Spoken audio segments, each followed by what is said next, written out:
Tonight's presentation is titled Cylinder Work, It's Risky Business. Our presenter is Mike Busch. Mike is president of Savvy Aviation Incorporated. He's an author for numerous aviation publications. He holds Certified Flight Instructor Certificate, A&P Mechanic Certificate with Inspection Authorization Privileges, the 2008 FAA Aviation Maintenance Technician of the Year, the anchor for the weekly EAA webinar series by doing the first Wednesday of every month webinar. Of course, Mike is a member of EAA. Mike, we're so appreciative for you being with us tonight. I'm going to turn control of the presentation over to you.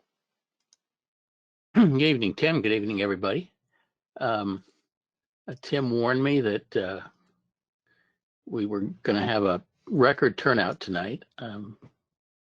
I see we're at about 950 people, and it's still growing. The GoToWebinar platform maxes out at 1,000, so I have a feeling the room is going to be full tonight, which is not sure that that's ever happened before. I'd like to think it's because I'm a popular speaker, but I know better. I know it's because everybody's in solitary confinement and has nothing better to do than to watch a webinar tonight. Now Tim said he was doing the webinar from his kitchen. He did not, I noticed, turn on his camera. I heard a rumor that he was actually doing it from the AC-Doocy, but I think he's the only person at the AC-Doocy. That's why there was so little background noise. Good one, Mike. Yeah, I can validate that I'm at my kitchen table. Okay, well, we'll tentatively have to believe you on that. You'll have to take my word, and for those that don't know the AC/DC, when they come to Oshkosh, they'll have to seek it out. Oh, everybody knows the AC/Doocy, and I'm not sure that everybody knows that one of Oshkosh's distinctions, other than having the largest aviation event every year, is that it has the largest number of bars per capita of any city in the United States. Ooh. So shutting those things all down has a terrible effect on the local economy there. So any rate, let's talk about cylinders. This is a subject that I've talked about before from time to time in various webinars, but I think it's so important that I wanted to devote a whole session to talking about it and heightening everybody's awareness. Basically, what we're going to talk about tonight is why it's nearly impossible to install a cylinder properly when the engine is mounted on the airplane. Now, let me prefix this by saying I am not suggesting that anytime you need to change a cylinder, you should remove the engine from the airplane. That's not reasonable.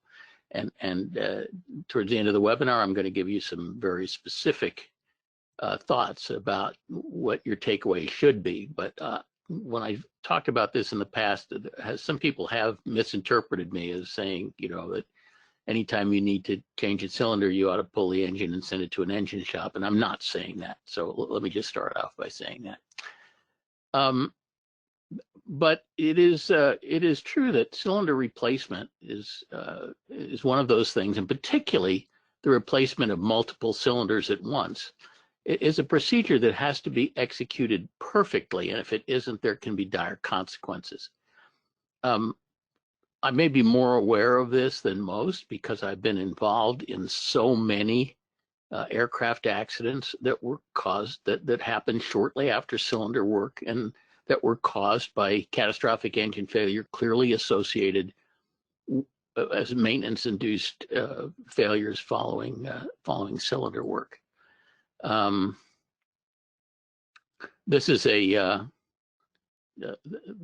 Continental IO 550 in a Bonanza that had some cylinder work done, and a few hours later threw a rod through the top of the case. It looks a little bit nasty.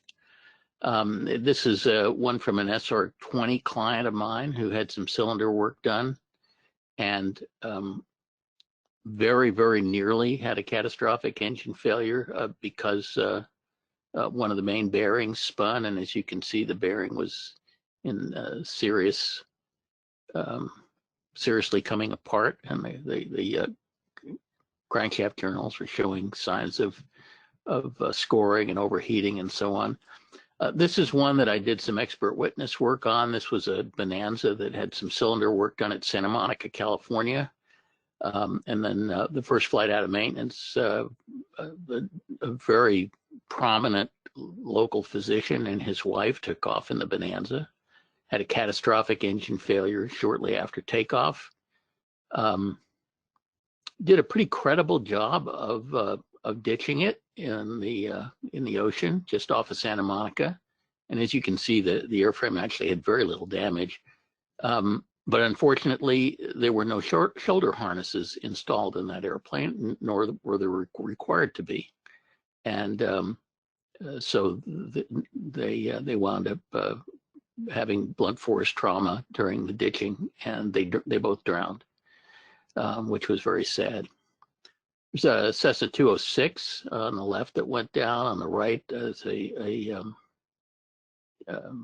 T-34 accident. Again, all shortly following cylinder work. This is an SR-22 client of mine that had some cylinder work done and then had a catastrophic engine failure over the panhandle of Florida on a dark, moonless night at 13,000 feet. Had I been him, I would have pulled the parachute in a heartbeat.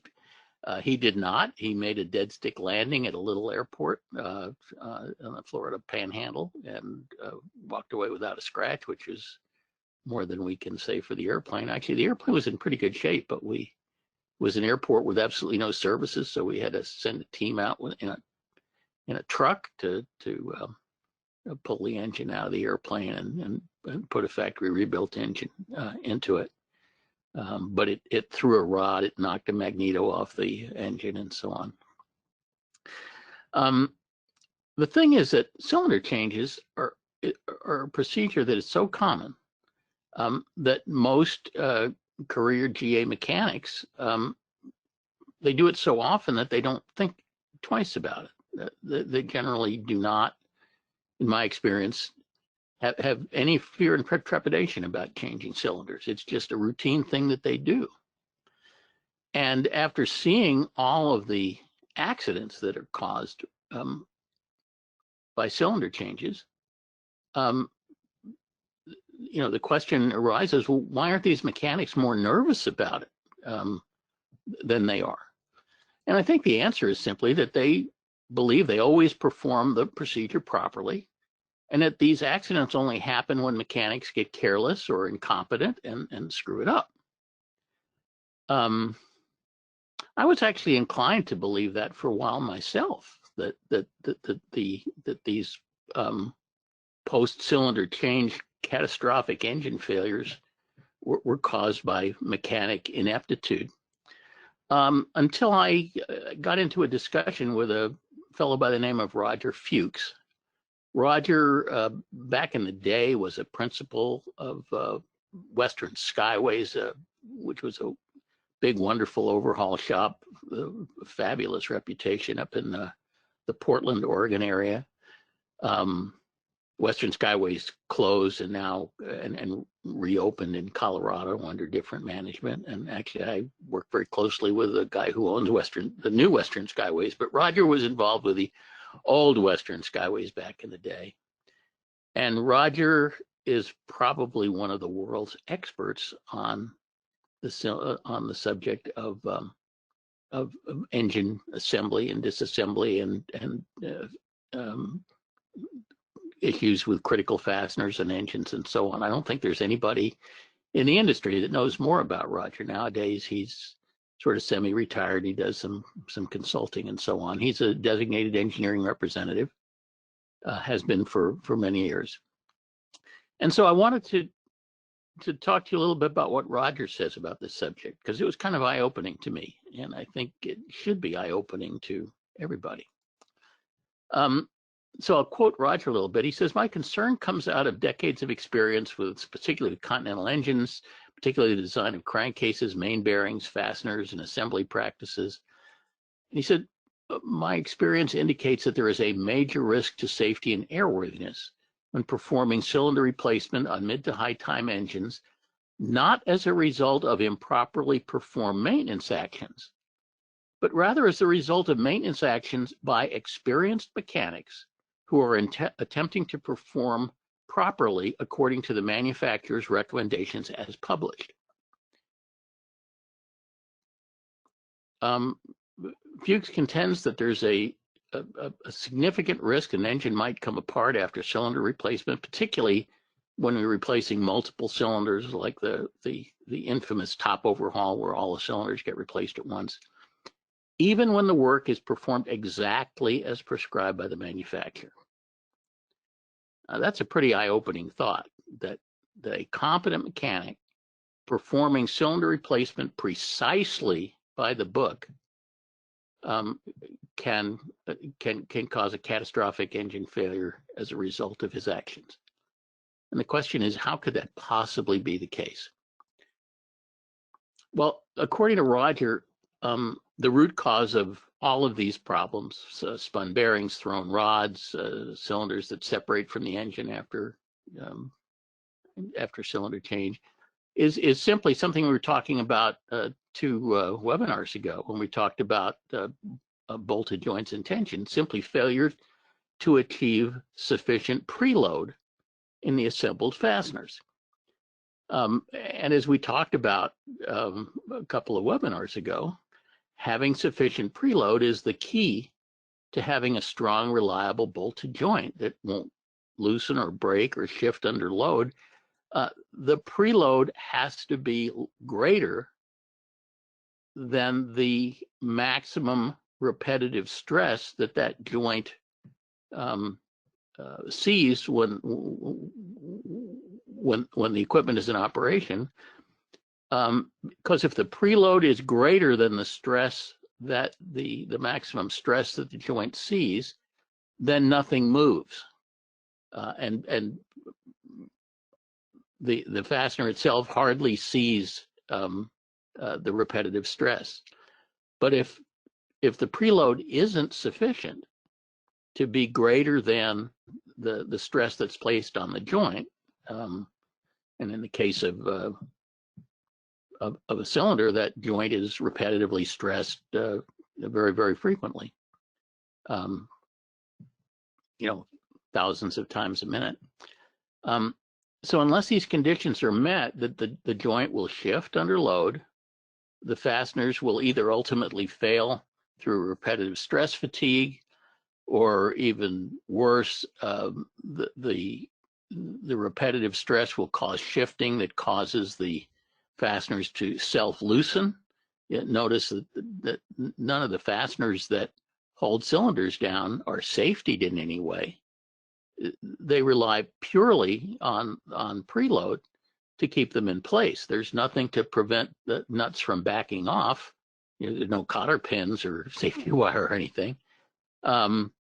It's only having sufficient torque that keeps those joints in place. And if things start to shift, the nut will start to self-loosen, and then things will go downhill very rapidly until there's a failure. So the question is, and we talked about this quite a bit in the webinar a couple months ago on bolted joints and tension. How do we obtain the desired preload when installing a cylinder? And of course, as we talked about, in the perfect world, what we would do is we would tighten the base nuts so that the studs or the through bolts stretched by a prescribed amount. We would use some kind of a micrometer or something and measure the stretch that we put on those fasteners.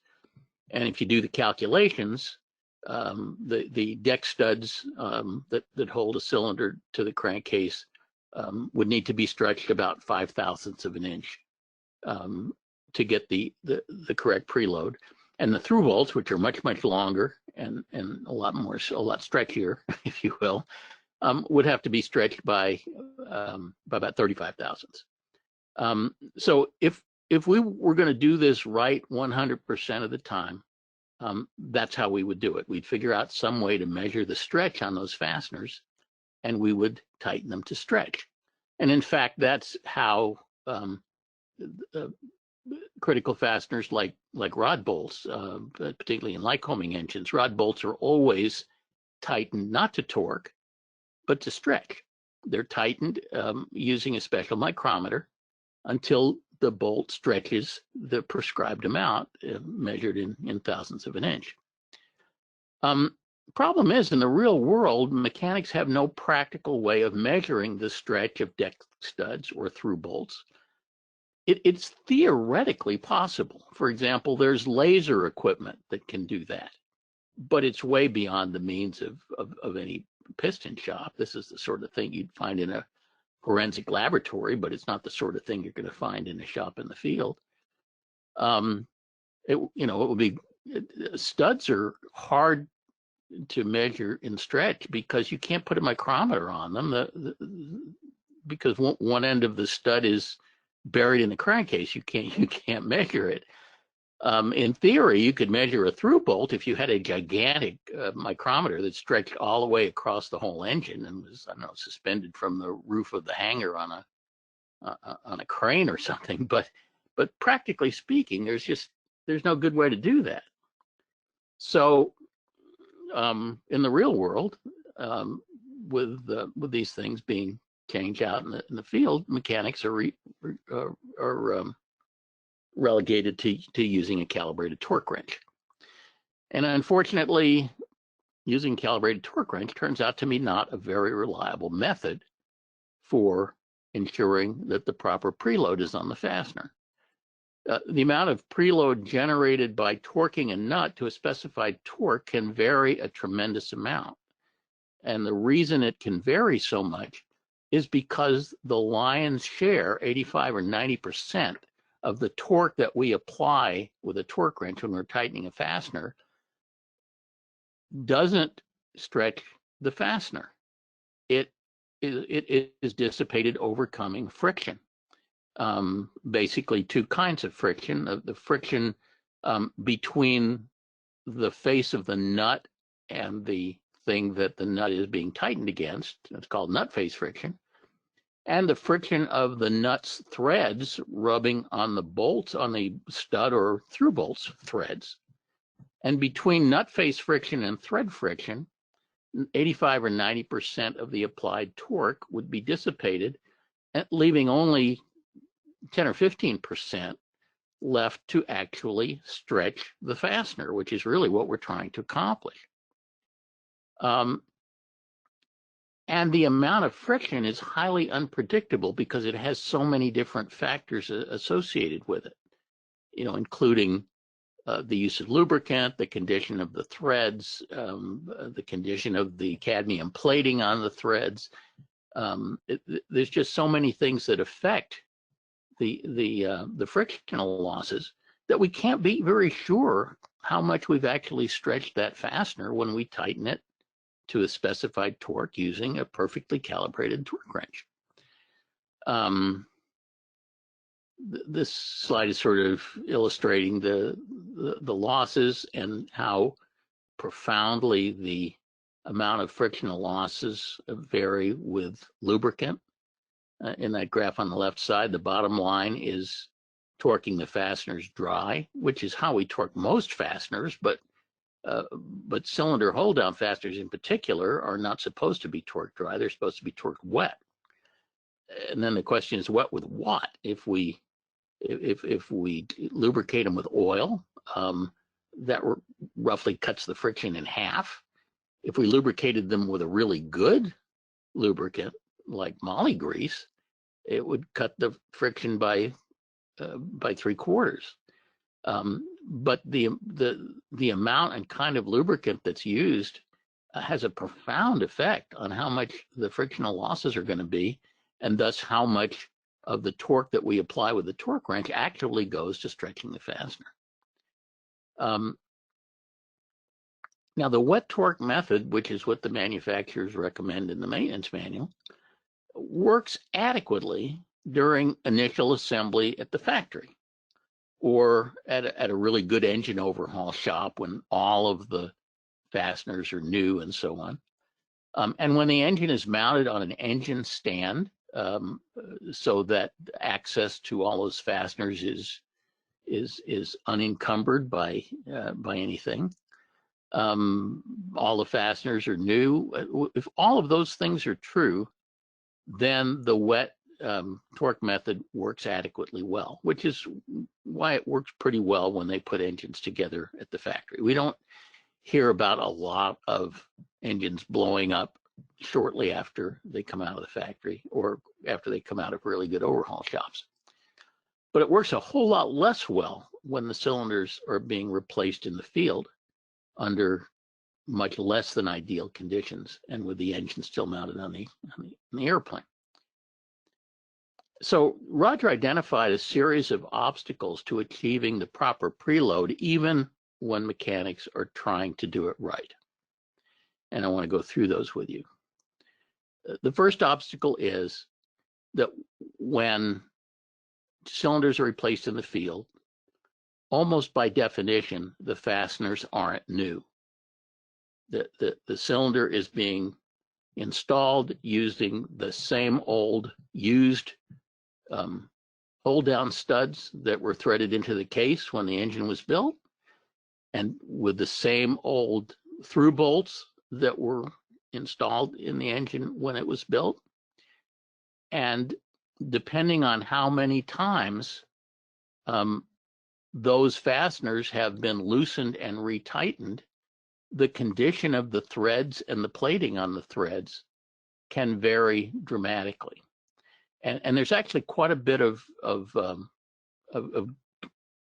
good scientific data that has been written on the subject of just how seriously things degrade when threaded fasteners are reused. And you know, I'm not going to take the time to go through all of that with you, but there are quite a few good papers on the subject. And the bottom line is, the more times you reuse a fastener, the higher the frictional losses, and the less preload you get on the fastener when you're torquing it to spec.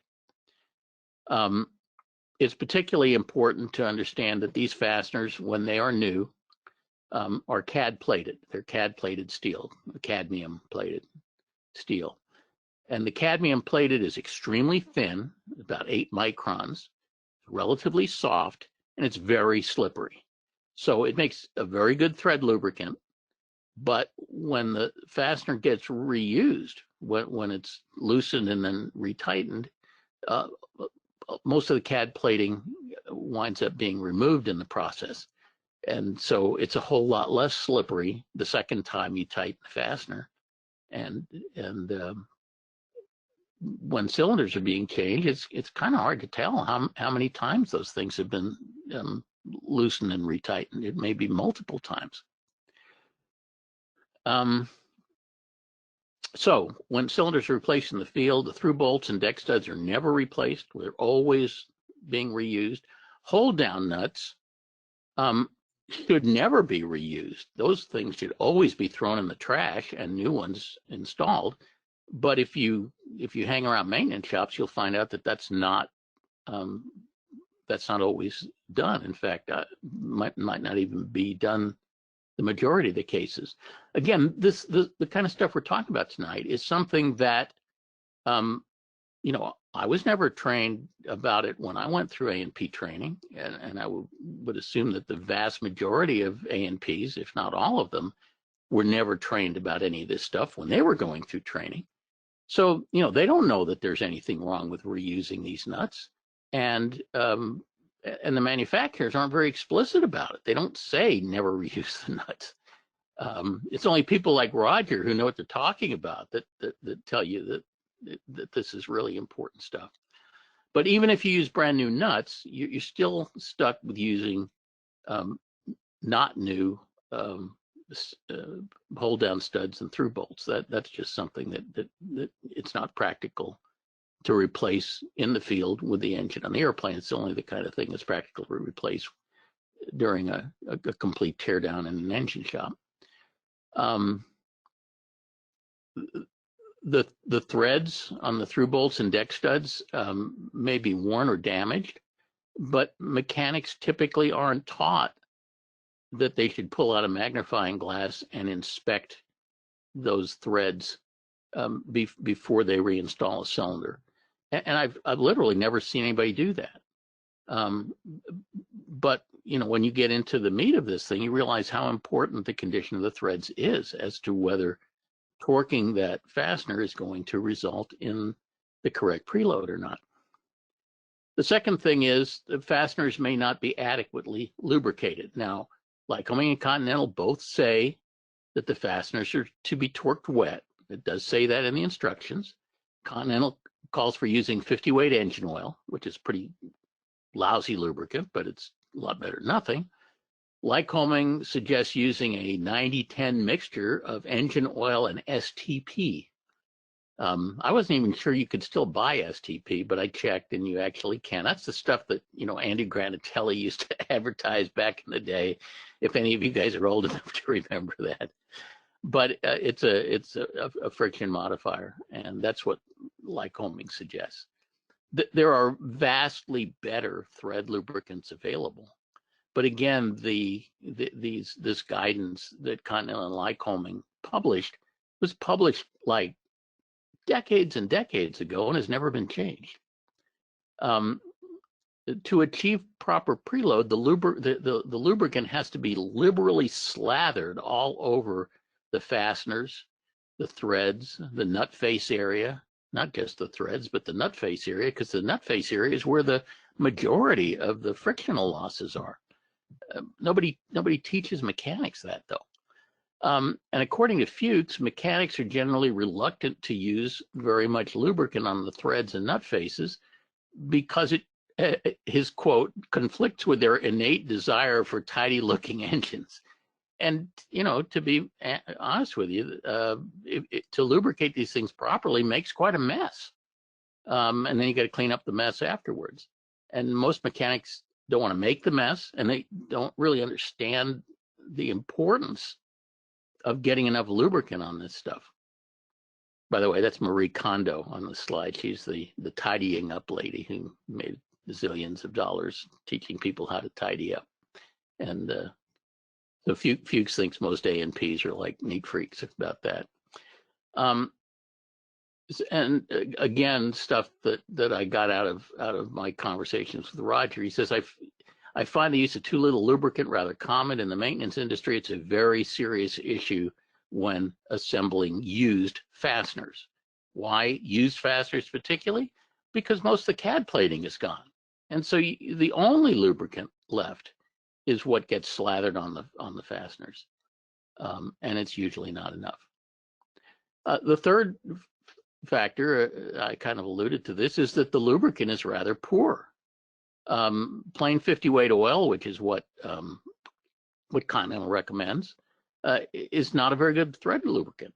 It doesn't have synthetics. It doesn't have any wear or any scuff additives that would make it a lot slipperier.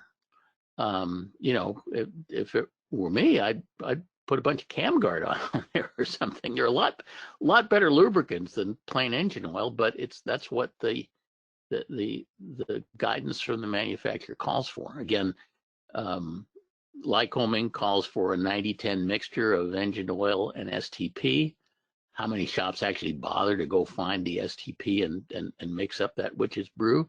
I don't know. I bet an awful lot of Lycoming cylinders go on being lubricated with just plain engine oil, and probably not enough of it. And if you add to this the likely loss of the CAD plating, here's some pictures of some through bolts that were, you know, that were used and then cylinders removed. And if you look, the picture isn't really that big, but if you look at it, you can see that almost all the CAD plating, that's that gold looking stuff, has rubbed off the threads. And it's not surprising because the CAD plating is extremely thin. It's put on there for two reasons. One is to inhibit corrosion, and the second is to make the threads slipperier. but it only really works very well the first time the fastener is assembled, when the engine is assembled at the factory, or after a major overhaul when all new stuff is going in. The fourth thing is wrench access is limited. Both Continental and Lycoming have similar instructions when it comes to how you're supposed to torque down these hold down fasteners. They call for tightening them first to 50% of the final torque in a prescribed tightening pattern, and then going back and repeating that same tightening pattern to bring it up to 100% of the final torque. So you first tighten it to 50% of the final torque, and then after all of the fasteners are tightened to 50%, then you go back and you retighten them all to 100%. The thing that they don't tell you in the instructions is that you will only get consistent results if that final torque going from 50% to 100% is performed using a single continuous motion of the torque wrench. Because if the motion of the wrench is interrupted, and if you achieve the final torque by taking several bites, you won't get enough preload. And that's because breakaway torque is much higher than running torque. And so you have to get to that final torque with the wrench moving. Once the wrench stops, then when you take the next bite, if it's anywhere even remotely close to the final torque, it's almost always going to click right off the bat and not move. Now, again, doing this in one fluid motion, which is very important, although the instructions don't say anything about that, is usually not hard if the engine is sitting on an engine stand in an engine shop or in the factory. It's usually very difficult, and in some cases impossible for some fasteners, when the engine is mounted in the airplane and your wrench motion is restricted by baffles and engine mounts and all sorts of other stuff that's in the way that isn't in the way when the engine is in an engine shop, but is in the way when you're trying to do this mounted on an airplane. And some airplanes are worse than others. I mean, for example, Bonanzas, a lot of the cowling is structural, so there's just stuff you can't get out of the way that if it were, for example, a twin Cessna like I fly, you can get a lot more stuff out of the way. So it varies highly from one kind of airplane to another as to how likely it is that you'd be able to achieve this final torque with one continuous motion of the wrench. Again, this is not something that mechanics are taught, and it's not something that Continental or Lycoming emphasize in their instructions for how to do this. So again, while it's usually pretty easy to do this on an engine stand, it's difficult to impossible to do it with the engine mounted on the airplane. And finally, as I've sort of been making allusions to, the instructions, the guidance that's provided by the manufacturers leave a lot to be desired. There's just a lot of this stuff that isn't emphasized in the instructions that the manufacturers give to mechanics. They don't emphasize the importance of liberal lubrication. They don't emphasize non-reuse of nuts. They don't emphasize inspecting thread condition and how important it is that the threads be in decent condition.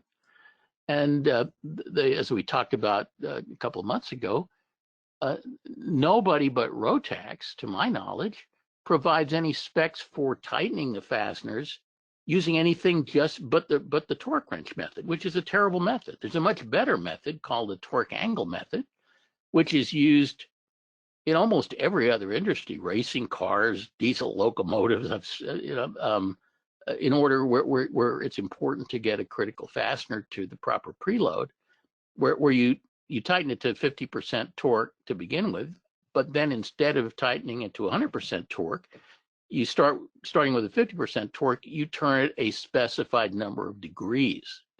and that will get you a specified amount of stretch that is reproducible every time and doesn't depend on friction. But neither Lycoming nor Continental see fit to provide torque angle specs. And after I did my webinar a couple months ago where I was talking about this, I had a whole bunch of people emailing me saying, well, how can I get torque angle specs for my Continental or Lycoming engine? And the answer is there's not a good way to do that. It's a difficult engineering problem. The engineering folks at Continental and Lycoming do not seem interested in doing that, probably because their lawyers are discouraging them from doing that, which is a whole other subject.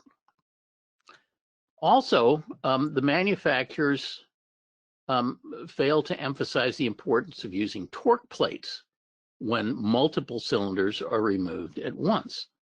In fact, Lycoming only references it obliquely, and Continental does not say a syllable about torque plates.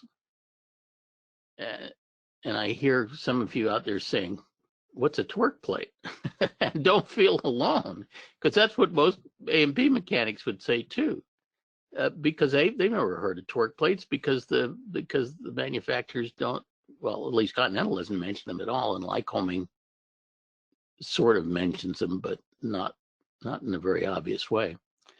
Well, what a torque plate is, and here's a set of torque plates. The left one is for Continental engines, big bore Continental engines, and the right one is for Lycoming engines. But a torque plate is something that you can install on the engine in place of the cylinder you removed in order to be able to retighten the through bolts back to their specified torque. The object is that you don't want more than one pair of through bolts torque relieved at any one period of time, because the through bolts are what hold the engine together, and the through bolts are what hold the bearings crushed firmly in their saddles. And so during a top overhaul, a typical top overhaul where you have 3 or 4 pairs of through bolts all torque relieved at the same time, there's basically nothing holding that engine together. There's just some spline bolts along the flanges of the crankcase, but there's nothing really clamping that thing together. So it leaves the engine in a state where bearing displacement is a very easy thing to happen, particularly when you turn the crankshaft while it's in that state, which you pretty much have to do in order to position the crank properly to install the cylinders back on again. So the right way to do this is that if you're going to be replacing more than one cylinder or one opposing pair of cylinders, in other words, if you're going to be torque relieving more than one vertical pair of through bolts at a time, I'm going to show you a picture, make this a little more obvious. You should always retighten those 2 through bolts before you loosen up the next 2 through bolts, so that the engine always has most of its through bolts fully torqued up throughout the whole operation. And very, very few mechanics do that. Most don't even have torque plates. Again, the manufacturers don't emphasize this as being important. There's all sorts of these torque plates I'm showing you on the slide are ones that are actually purposely manufactured for the process. There are some mechanics that have done homebrew torque plates just by taking a whole cylinder and slicing the flange off the bottom and using the flange as a torque plate. I've seen people just use a stack of washers for this purpose. Here's somebody that the manufactured a set at home on his own. So there's lots of ways to skin this cat, but it's really, really important to use something like this so that you can retighten each pair of through bolts before you loosen up the next pair. Again, this is not a problem when you're replacing one cylinder in isolation. Where it's a huge problem is when you are replacing like all of the cylinders on one side of the engine, or worse yet, all of the cylinders in the whole engine, which is what is commonly known as a top overhaul. So here's a picture of a Continental IO 540 that has had all of its cylinders removed, and the mechanic that did this knew what he was doing. And as you can see, he has installed torque plates. These are home-built ones, so that all of those through bolts are torqued up, even though there are no cylinders on the engine. And if you leave the engine like this, you can turn the crank all you want, and you're not going to hurt anything. But if you leave it in its typical condition where nothing's tightened up, then the engine is in severe jeopardy. So let me just review some of the key takeaways here, and then we'll open it up for some Q&A. So first of all, cylinder removal in the field is risky business. So don't pull cylinders if you can possibly avoid it. You see a lot of mechanics that are a little trigger happy about pulling cylinders off. We like to try to not pull cylinders off unless there's absolutely no alternative.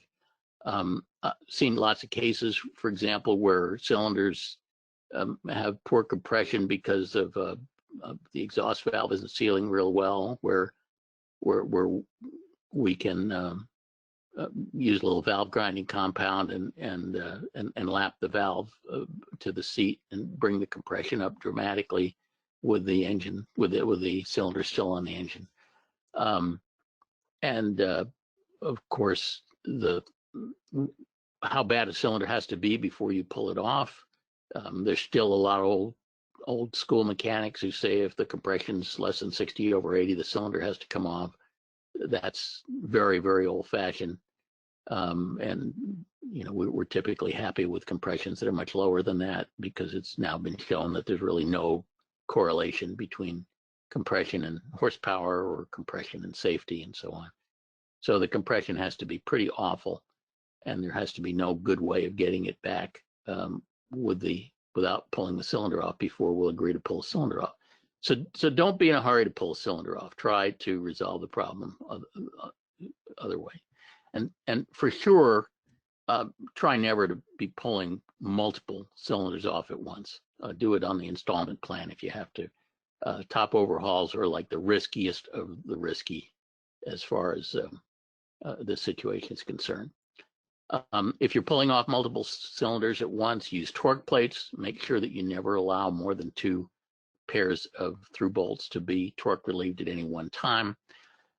When the cylinders are put back on and everything's torqued up, use a product called Torque Seal, which is a little colored wax product that you sort of paint on the end of the fastener and the nut, that's designed to fracture and make it visually obvious if the nut starts to self-loosen at all.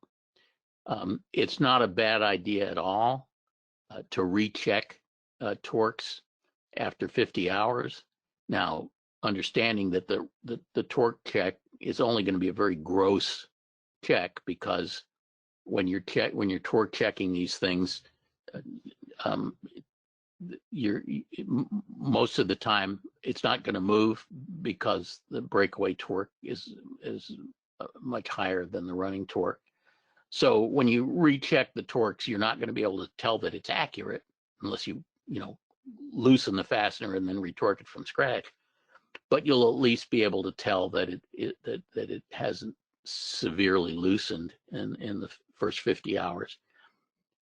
Most of the catastrophic failures post-cylinder installation that I see happen fairly quickly. I mean, often within 5 or 10 hours, sometimes 50 hours. If you put a set of cylinders on and everything is cool after 100, 150 hours, you probably dodged a bullet, because typically these are infant mortality failures, at least in my experience. And when cylinder removal is unavoidable, make absolutely sure that your mechanic follows all of the stuff that we talked about in this webinar to mitigate the risk, because cylinder changing is risky business. Okay, before I open it for Q&A, I want to sort of make a quick pre-announcement. I believe tomorrow, but my company is going to be announcing a COVID-19 initiative. We're seeing a problem with people having a very hard time getting broken airplanes fixed, because an awful lot of the A&Ps are sheltering at home and not coming to work. A lot of the shops are closed. The ones that are still open are typically horrendously backlogged.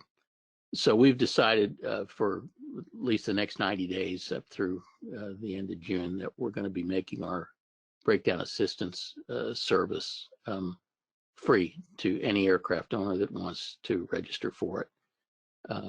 And this is the first time I've mentioned it in public. We're going to be sending out an official announcement of it in the next day or two.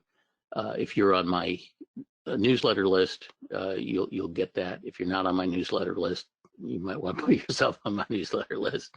But at any rate, you'll be able to, if you're not a Savvy client, you'll be able to register your aircraft for the breakdown assistance program for free for the next 90 days.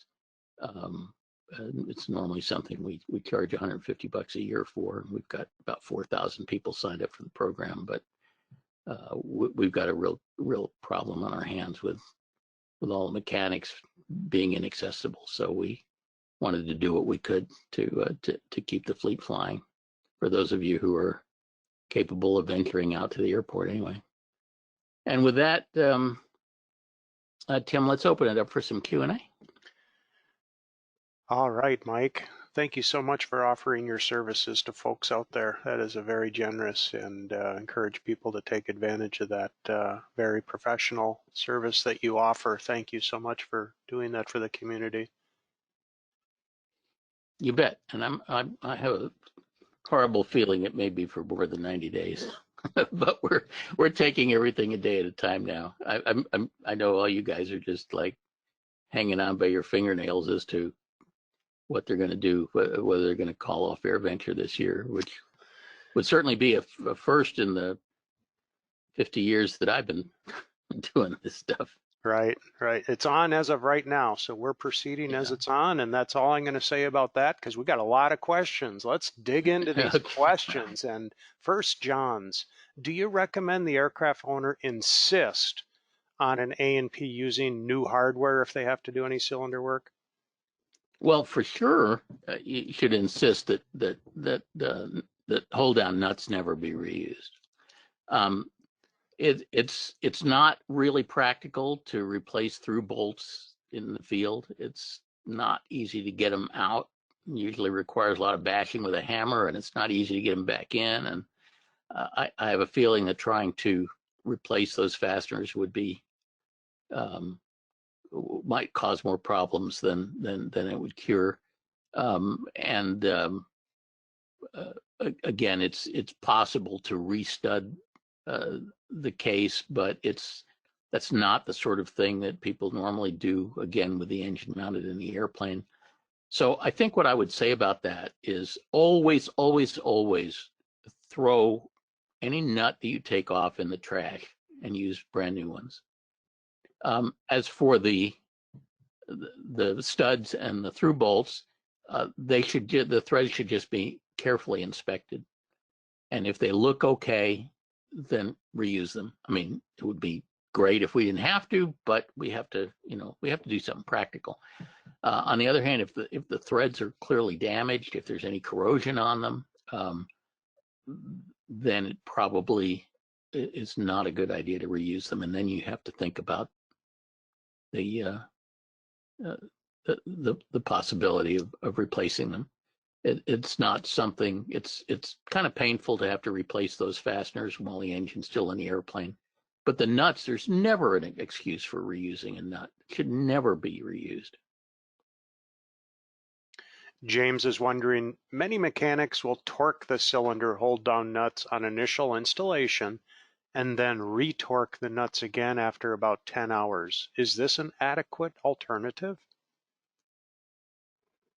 Well, it's not adequate. I mean, I would not discourage rechecking the torque, but what I'm saying is that for the same reason that you won't get accurate preload unless you arrive at that final torque from the 50% point, the 100% point, with one smooth, continuous motion of the torque wrench. You also are not going to get an accurate check on the torque if you recheck it 10 hours or 50 hours later, because what you're going to be measuring is breakaway torque, which is always much higher than running torque. So unless the fastener is grossly loose, when you recheck the torque later, it won't move. The wrench will click and the fastener won't move, and you'll say, it's perfect. But it's not necessarily perfect. It's just not horrible. That's basically all you can verify with a recheck, is that it's not horrible, but it's you can't verify that it's right. And that's the fallacy of the whole thing. Again, that's why I wish we could tighten these things with torque angle. If you tighten them with torque angle, you get it right every time. Then if you put torque seal on it, you know that it hasn't moved. You wouldn't have to try to recheck it. It's just a much better way of doing it than what the manufacturers are telling people to do. And, I've talked myself blue in the face trying to get Lycoming and Continental to do something about this. And they don't seem interested, so I just thought I would try to get the word out to the people who are at risk here. Ben is wondering, like many people have asked a variation of this question, but what's an example of a good thread lubricant for doing the torque?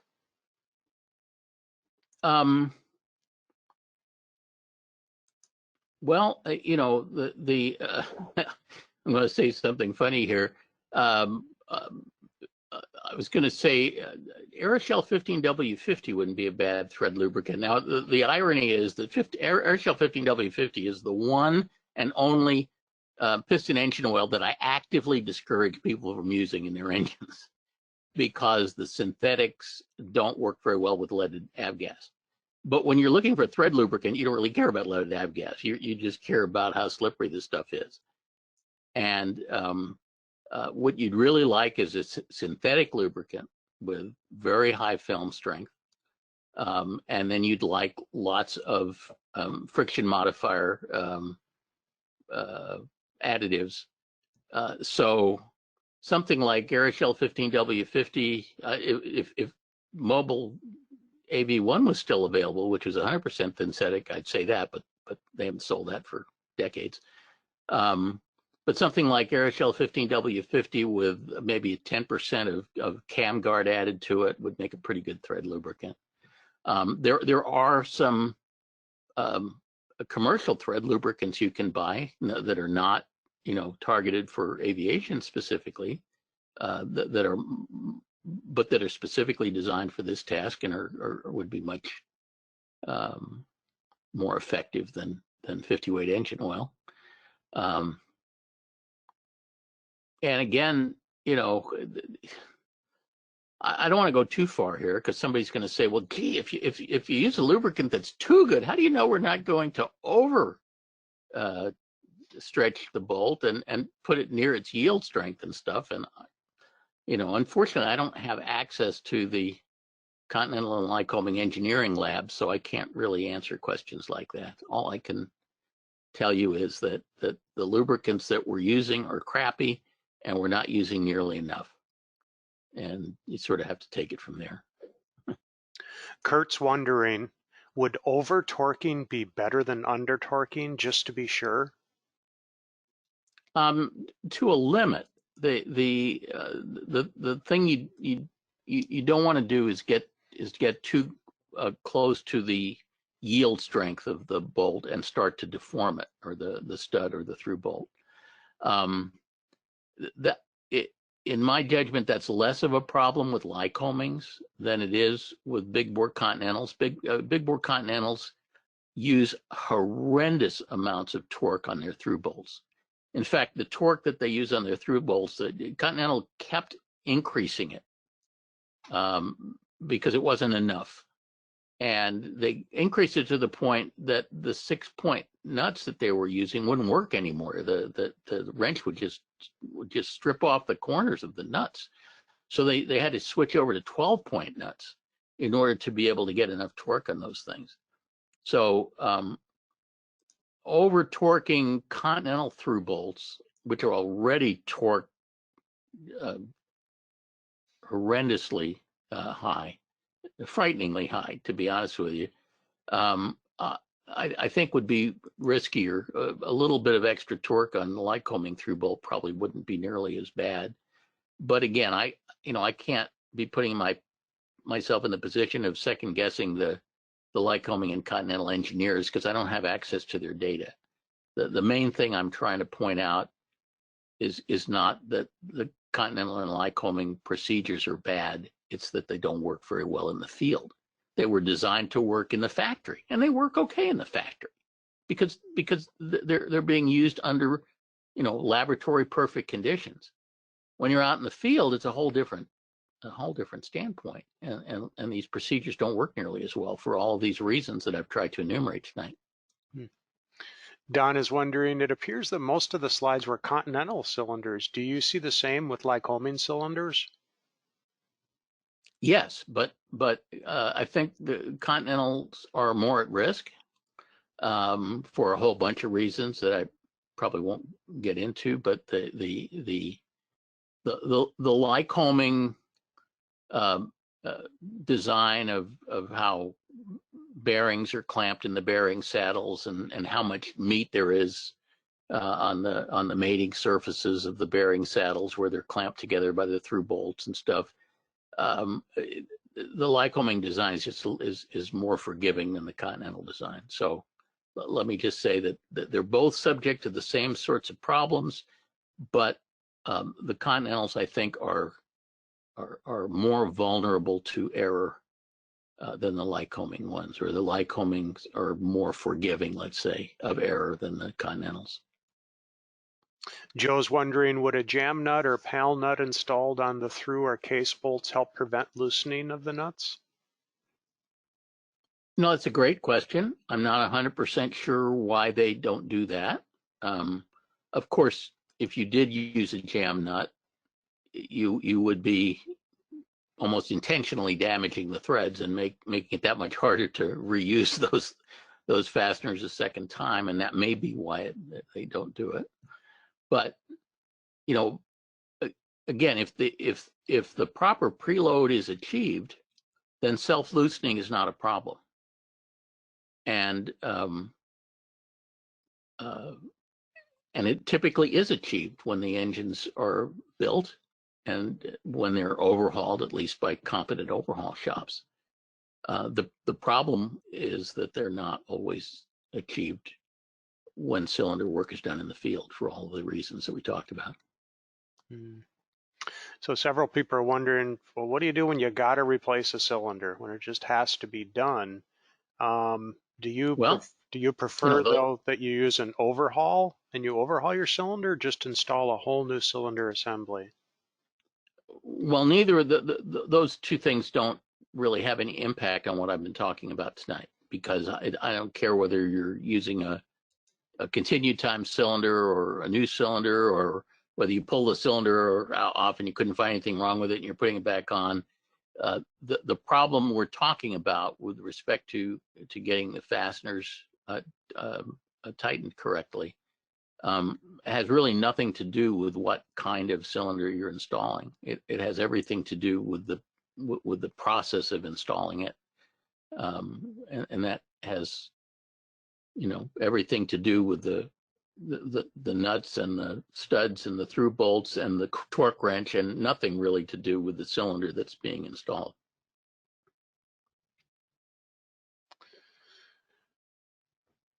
Vitichevsky. Sorry, Vitichevsky. That's, yeah, I think I came close. I apologize if I didn't, but would it make sense to judge a preload by the number of threads showing past the nut? No, you can't do that. The studs, the cylinder studs don't always thread in the same amount when they're installed in the case. They're tapered threads that So it's going to vary all over the place. Through bolts are even worse because the through bolt can have, you know, a few threads showing on one side of the case and a lot of threads showing on the other side of the case. Yeah, you can't really go by the number of threads showing at all. That is definitely not going to work. Good idea, but it's not going to work. Sorry. Dwayne is wondering, would you recommend cleaning up the threads with a thread chaser or dye? No, I don't think so. But I mean, if you did that, you would just be taking more of the CAD plating off, and you really don't want to be cutting those things anyway. Most of those are rolled threads, which are stronger than cut threads, and you really don't want to be cutting them with a die. So no, I don't think that'd be a good idea. Joe's wondering, what procedure do you recommend when reassembling the engine at overhaul to ensure no bearing movement occurs? Well, it's not usually a problem. I mean, there's lots of procedures that are followed to make sure everything is perfect when you're overhauling the engine. The bearings are plastic aged and everything to make sure that all the tolerances are just right. And the thing that holds the bearings in is what's called crush, which is the fact that the bearings are just a little too big to fit into the bearing saddles. And so when you torque down the through bolts, it actually stretches the aluminum in the bearing saddles that are holding the bearings. The bearings are on steel shells, so that they're not, the bearing saddles are not going to get smaller, but the bearing shells are not going to get smaller, but the saddles are going to stretch a little bit to accommodate them when the through bolts are torqued down. And so you have a very, very, very super tight interference fit, and nothing's going to move. And bearings, you know, once the engine's assembled, they never move as long as you don't torque relieve the through bolts. It's when you torque relieve the through bolts that you put everything in jeopardy, because now you're basically taking all that crush away, and there's really nothing very strong that's holding the bearings in place.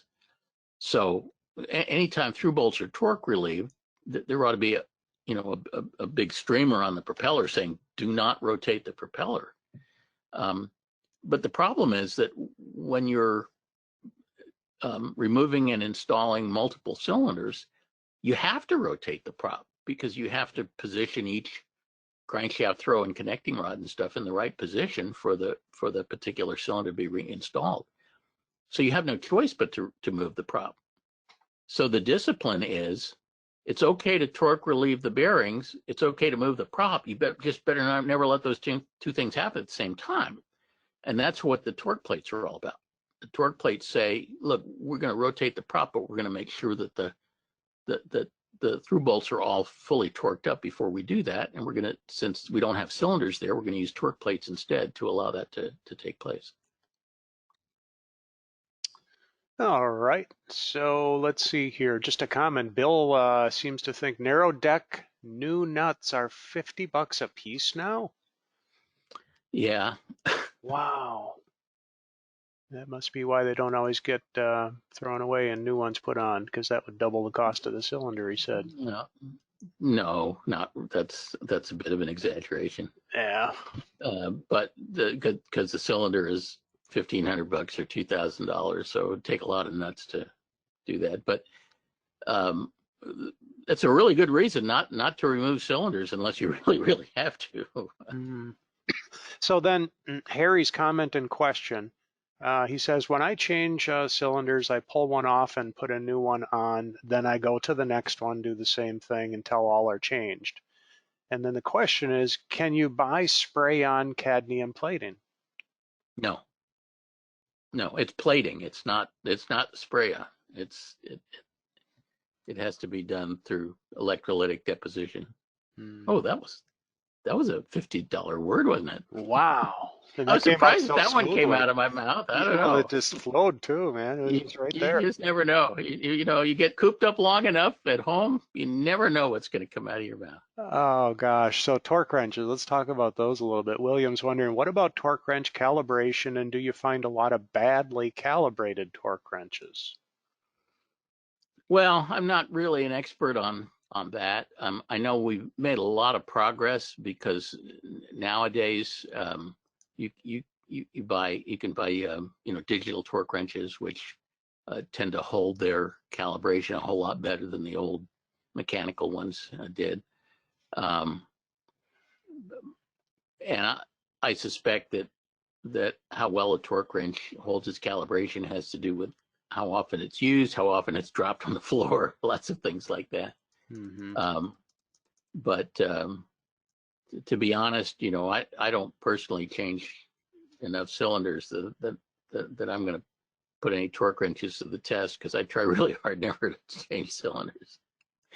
Yeah. Um, but yeah, torque wrenches are a lot better now than they used to be because we now have these nice electronic ones that use that use strain cells that don't have any moving parts. Hmm. So it's hard for them to drift out of calibration. So then, well, Jeff's question was, I was going to follow up with, do you have any preference between a beam style torque wrench versus a spring type torque wrench? Well, the beam style ones will be really hard to use for cylinder installation because you're typically hauling on the thing with both hands, and it's kind of hard to try to do that and keep your eye on the pointer at the same time.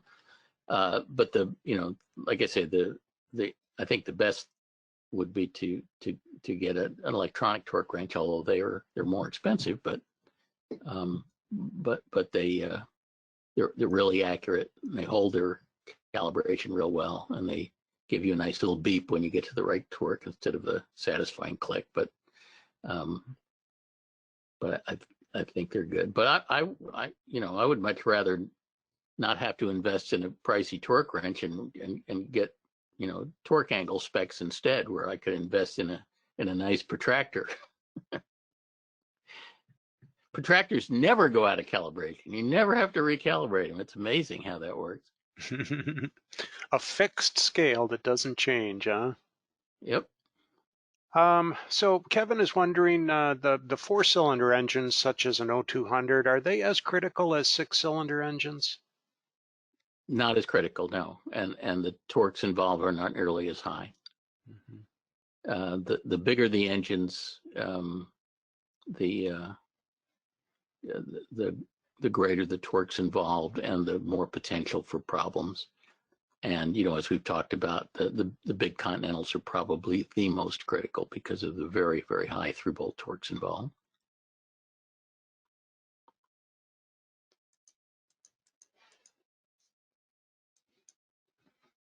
Okay, so Robert says, on my 100-hour or annual checklist, it calls for checking of cylinder base nuts. What would you look for? If one is loose, that may call for retorquing all the base nuts? Well, there's not much you're going to be able to tell, with two exceptions. One is, I have seen cases where a base nut has backed itself visibly off, even has backed itself off where nobody can find it anymore, or it's rattling around the bottom of the cowling. So you'd certainly want to look for any obviously, grotesquely loose or missing nuts. If you follow my advice and use this torque seal stuff after you've installed the cylinder, it's like I say, it's a colored wax kind of a thing. You put a little stripe of it over the end of the fastener and over onto the shoulder of one of the flats of the nut.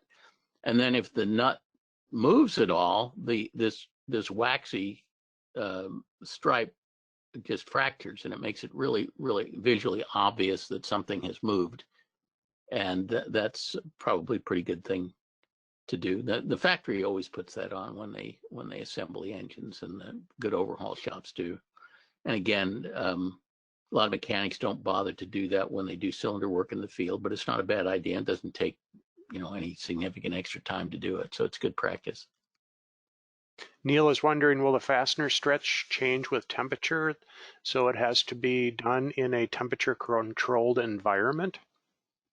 Well, I'm sure theoretically it changes a little bit. I've never actually seen anything written on that. And so I am assuming, based on just the literature I've read, and keep in mind, I'm not an aeronautical engineer. I'm just a prolific reader and a very good Googler. But I assume, by the fact that I haven't seen very much written on this subject, that the temperature effects are relatively minor. Jerry's wondering, how difficult is it to remove? Okay, Tim, you can get it right. How difficult is it to remove and replace damaged through bolts?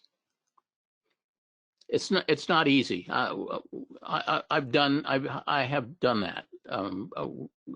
Normally, it's like I've had through bolts, not on my engine, fortunately, but on other people's engines that actually snapped in two right at the parting surface, and the engine started to leak oil out the through bolt, and then when you put a torque wrench on it, you discovered that the bolt just like rotated easily because it was snapped in two. And so in a case like that, you have to replace it. And it's not, it tends to be a little hard to do because the through bolts kind of stuck in there pretty tight. On Continentals, the through bolts have O-rings and O-ring grooves right towards the center. Lycomings don't. They just have a fairly snug metal to metal fit. But it usually involves some hammering and four-letter words and things. But it's doable, but it's not something you'd want to do if you don't have to. So Jim's wondering, Mike, what are your thoughts about using the rope trick, quote unquote, to remove valves with the cylinder still installed? Is it legal for A&Ps to do? Oh, absolutely, and it's a very good procedure. Anything that can get you to solve this problem without having to pull a cylinder is a good thing in my book. And this is the sort of thing that is done very regularly on particularly Lycoming cylinders that have a tendency to have exhaust valve sticking, where the guides need to be reamed out, and rather than pull a cylinder, you use we refer to as the rope trick. There's more to it than rope, but it's a technique for dropping the exhaust valve into the combustion chamber so that the guide is freed up, and allowing you to then hone the guide and then work the valve back into position and reapply the valve springs. And that's a very good procedure to do. Another procedure that I like a lot, which I made sort of a reference of earlier, is lapping valves in place to clean up if compression is being lost because the valve isn't sealing well against the seat, and a bore scope inspection of the valve shows that it's not in particularly bad shape yet. You caught it early enough, then we've had extremely good success lapping valves back in place without having to remove the cylinder. You do have to drop the exhaust from that cylinder so you can work up through the exhaust port. You need to take the valve springs off, and then you can put some valve grinding compound in there. You can spin the valve against the seat with an electric drill and to hone the two together. And you kind of wash the valve grinding compound out and put it all back together, and it can work miracles. I've seen on Lycomings, I've seen compressions go from the 30s to the mid 70s by doing that. So again, it's a judgment call. You have to look at the valve and see how bad off it is with a bore scope. If things have progressed to the point where there's a lot of metal erosion from the valve, then it's beyond being able to be lapped back in place, and you have to pull the cylinder. But a lot of the time, if you catch it early enough, you don't have to pull the cylinder, and I would always try to avoid pulling the cylinder if possible. Frank asks a great pilot owner's question. What is the best thing to do to keep my cylinders healthy? I fly 100 hours a year, change oil every 30 to 40 hours. Is that good? How much does he fly a year? He says he flies 100 hours a year. Yeah, that's pretty good. That's pretty. Obviously, it depends on the pattern in which you fly it. If you fly all 100 hours a year in 4 months, and then the airplane sits for 8 months, that's not so good. But if it flies regularly throughout the year, that's good. In order, the key things are to have an engine monitor installed so you can keep an eye on the cylinder head temperatures and make sure that they're pretty reasonable. You're not cooking stuff. During times when the engine's not running, to do the various things you can do to mitigate corrosion damage, things like using anti-corrosion oil, anti-corrosion additives like CamGuard, engine dehumidifiers, keeping it in a hangar, all kinds of factors that can be done to prolong the life of the engine. I've got one IO360 I'm following right now that just went past 5,000 hours, and we're gonna keep flying it because it seems to be perfectly healthy. That's a 2,000 hour TBO, and I think it's got a good chance of getting to 300% of TBO. Sweet. So if you treat them nice, they'll treat you nice. Use it. Use it. Don't let it sit. Yep, that's for sure. That's the best thing you can do. And keep your oil fresh. So changing and the that oil is a good thing. never mind what the governor says. Is, you know, I'm not saying invite a whole bunch of your best friends in the airplane with you. Just go out and fly it. Go solo. Yeah. Stay 6 feet away from everybody and go fly your airplane. Yeah. Keith is wondering, talking about when you're talking about lapping valves, don't you run the risk of causing scoring in the cylinders by introducing the abrasive compound into the cylinder? No, not if you're careful, and you're not introducing enough of that to really be a problem. We've never run into a problem with that. So getting back to that whole flying thing, Jay says, you know, with everything going on, many of us would not be able to fly for about 2 to 3 months. Anything special we need to know, should be doing? Well, you know, that's a question that's been coming up a lot, and it's particularly been coming up a lot with my good friends in Europe, who are typically on their airports are closed. Best of my knowledge, we're not facing that in the U.S., and I hope we never do. But like in France and a bunch of places, Spain, we've got a lot of people saying, you know, I'm not even allowed to run my engine, much less fly. The airports are in complete and total lockdown, and they're being enforced by law enforcement. That's a really bad situation. And you know, the best advice I can give those people is to go buy an engine pickle kit.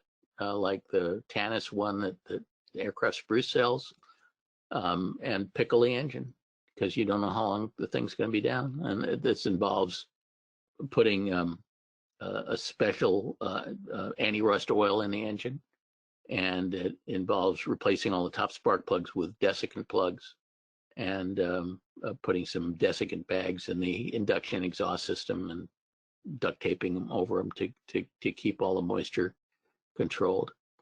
And if the engine is properly prepared like that, it can sit for a year and nothing bad will happen to it. Also, if there's power, these engine dehumidifiers are pretty good, where you hook a dehumidifier up, it plugs into the wall, it has a little hose that you plumb into your engine crankcase, typically through the oil filler or the breather or whatever, and it keeps the engine crankcase under slight positive pressurization with dried air.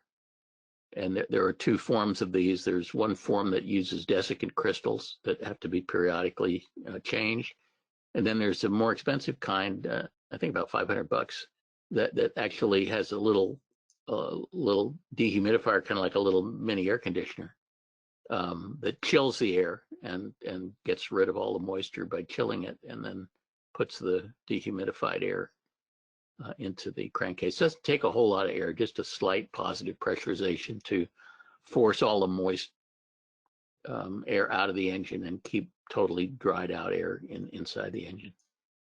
So there are a lot of things that can be done. The pickling is difficult if you're not allowed to even start the engine, because it doesn't do a lot of good to put the pickling oil in the engine unless you can at least run it long enough to get everything well coated. But the engine dehumidifier, you don't have to run the engine, you just plug it in and it does its thing. So what's not good for the engines is to come out and just, run it once a week, because what you're doing is you're generating a big bolus of moisture every time you do that, and you're actually making things worse rather than better, because there'd just be a progressive buildup of moisture every time you run the engine, simply because the combustion of petroleum, the primary results of the combustion process are carbon dioxide and water. And the water mostly leaves the engine in the form of steam going out the exhaust, but a lot of it gets past the rings and gets into the crankcase. And so just the act of running an engine generates water.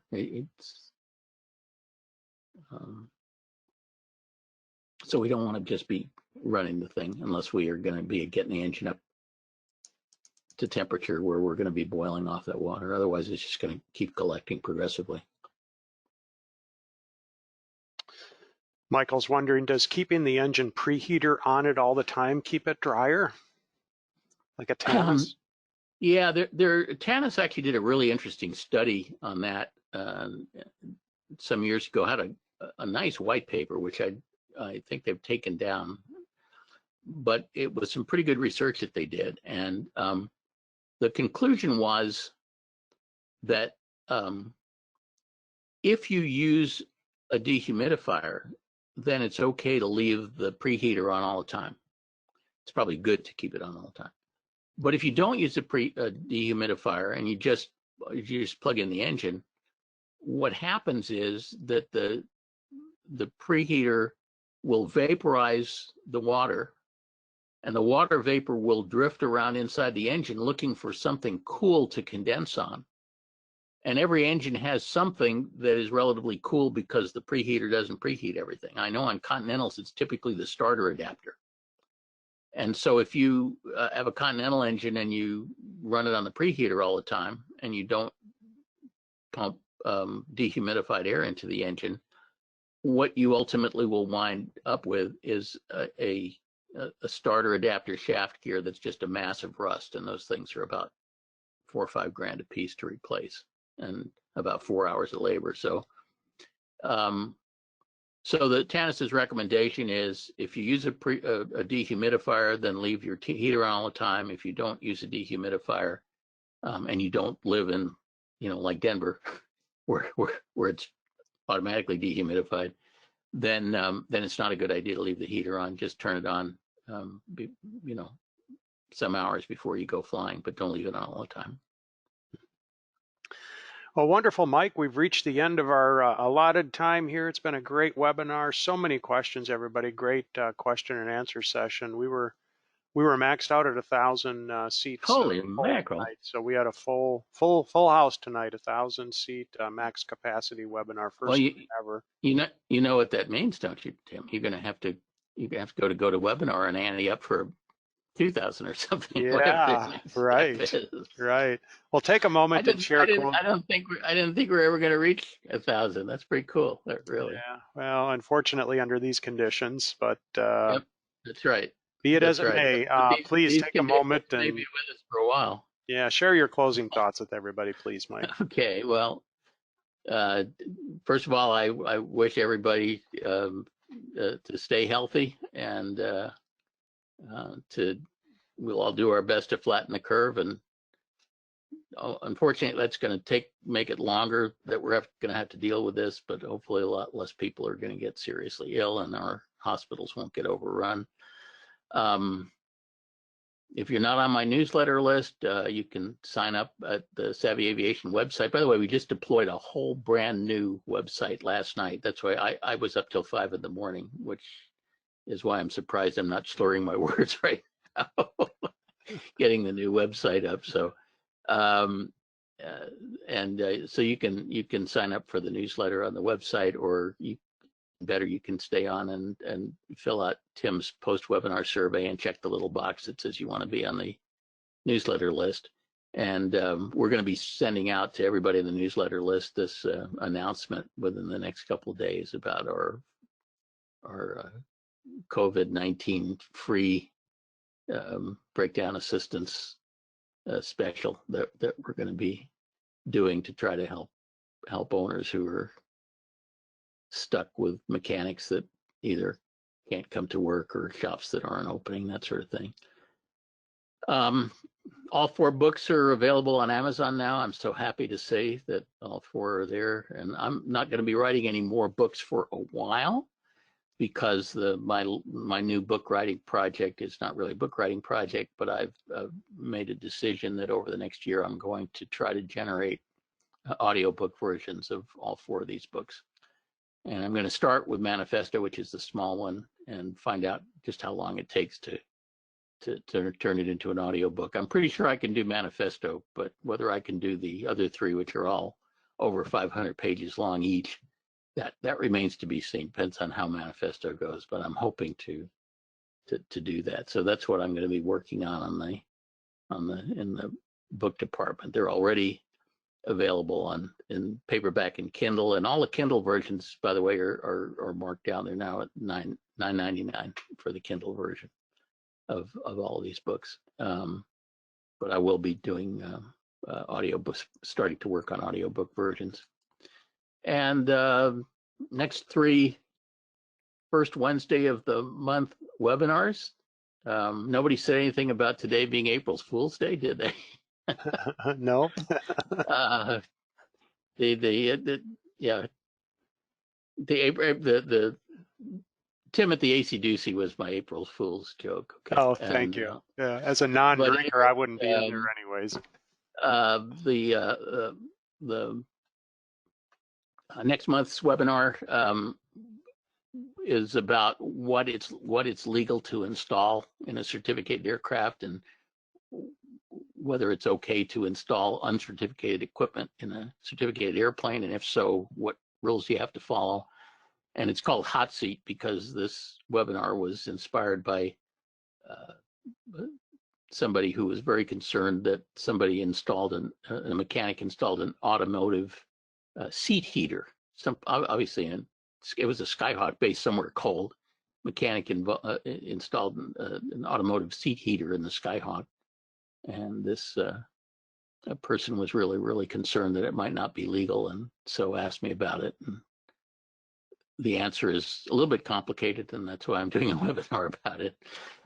In June, I'm going to be doing a webinar about predictive maintenance, which is sort of some of the really cutting edge stuff that's going on in maintenance now with machine learning and artificial intelligence, where we're trying to predict problems with airplanes before they happen, based on gathering and crunching of data. And talk about some of the really interesting stuff that's going on in the airlines, and Boeing and Delta and a bunch of players that are doing some fascinating stuff. And I'm going to be talking a little bit about some of the stuff we're doing with Piston GA in that same vein in terms of predictive maintenance. And finally, the July webinar is entitled Justice Denied. And it's going to be a webinar that was inspired by a fatal airplane crash that happened several years ago. I was involved because I was retained as an expert witness. The NTSB came up with one explanation for what caused the accident. The jury came up with a very different explanation. and I, who was involved very deeply in the investigation, I'm going to tell you what really happened. And neither the NTSB nor the jury got it right, but that's what makes it interesting. So that's what we're going to be talking about in July. And that's pretty much it. Once again, in the next day or two, we're going to be announcing this COVID-19 initiative that we're going to be announcing. And so if you're on my email list, of which there are now about 24,000 people on that list, pretty nice, you will find out about this within the next day or two. Just watch your email. And that's all I've got, Tim. Fantastic presentation, Mike. Sure did enjoy it, and a lot of nice comments that people had in here thanking you for your time tonight, giving an excellent presentation with really good information for us. So thank you again, and congratulations, setting a record to you as the presenter, and to everybody who tuned in tonight. Thank you so much for joining us, and record-setting night. Hey, Tim. Yeah. Does this mean I get a raise? You do. Yes. You're gonna double my pay, probably, huh? Yes, 2 mystery meat sandwiches at AirVenture instead of 1. All right. And Okay. a treat at AC Doocy. You see how silly I get when I'm cooped up for too long. All right. Good night, everybody. Thank you night. so much for coming. Night, everybody. Thanks for joining us.